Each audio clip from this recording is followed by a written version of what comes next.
Hey y'all, happy Friday. So, I want to talk about his faithfulness today. And I think this is where we will end our discussion and our trip through Jeremiah 29:11. And how do we know? How do we know? The word sounds really good. Seems, really positive.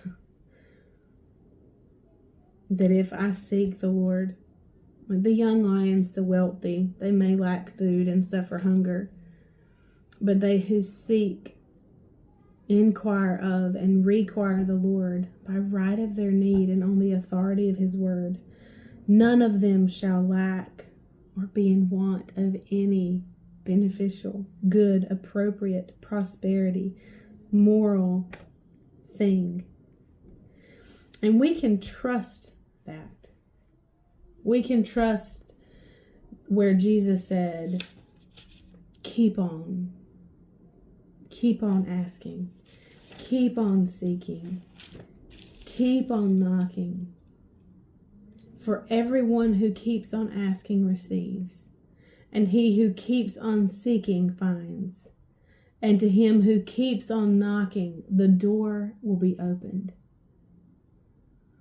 And then he continues to say, because this position of seeking, asking, and knocking is one of need, right? And he says, so as a parent, if your child asks for a fish, would you give him a serpent? And you're, evil. You being evil know how to give good gifts. So how much more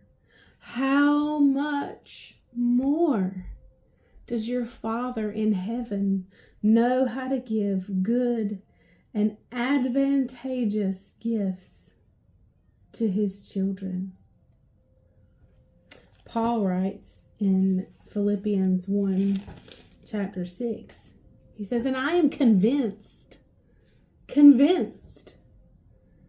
and sure of this very thing, that he who began a good work in you will continue until the day of Jesus Christ, right up until the time of his return, developing that good work and perfecting and bringing it to full completion. I'm convinced of this thing, that what God has started in you, he's going to complete. Psalm 138.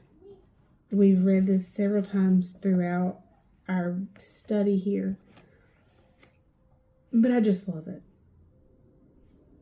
And it says, where did it go?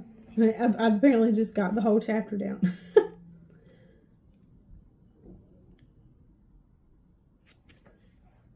I'm going to read it in the Amplified. This I'm going to read first in the Amplified. Psalm 138.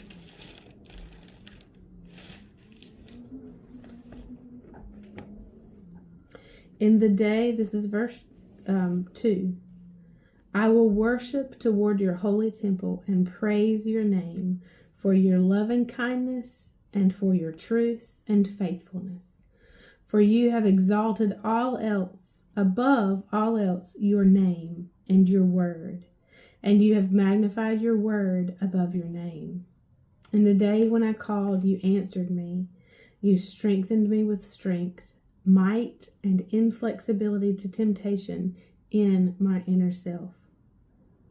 Verse 8, the Lord will perfect that which concerns me. Your mercy and loving kindness, O Lord, will endure forever. Forsake not the work of your own hands. The Passion Translation says, you keep every promise you've ever made to me.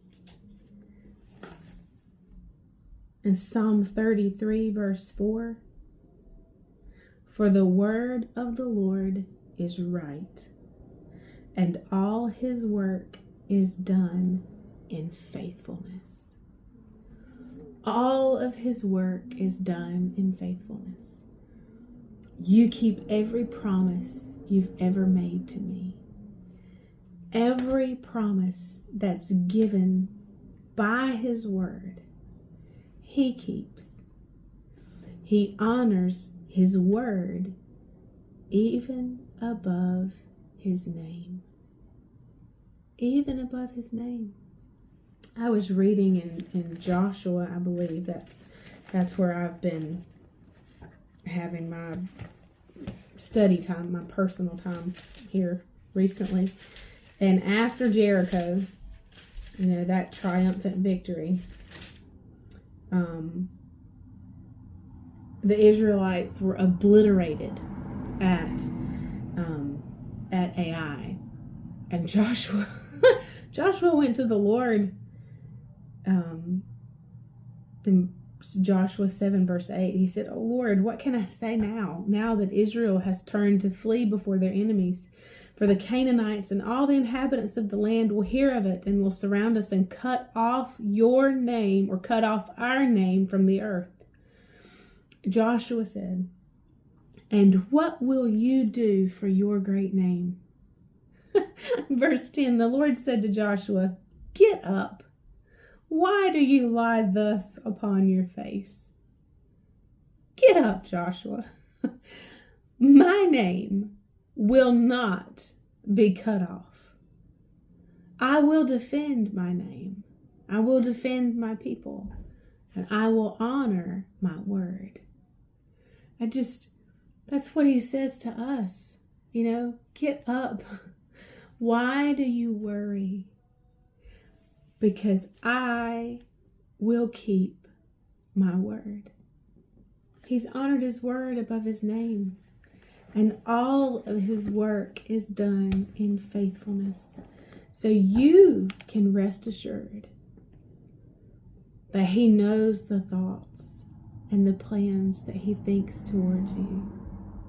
Plans for good and not for evil. To give you a hope and a future.